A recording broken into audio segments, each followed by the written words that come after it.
الشيء الذي لا يصدق أن أدوية القلب مجتمعة في الزنجبيل، فقالوا الزنجبيل منعش للقلب،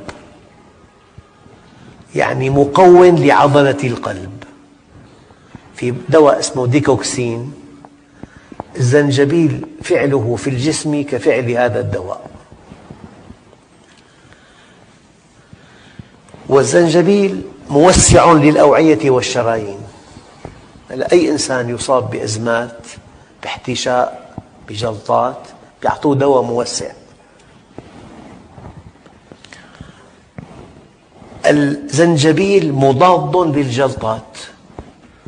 الجلطة تجتمع الكريات الحمراء مع بعضها فتشكل جلطة، فإذا دخلت إلى وعاء في الدماغ كان الشلل والسكتة الدماغية، في مكان العمى، في مكان فقد الذاكرة.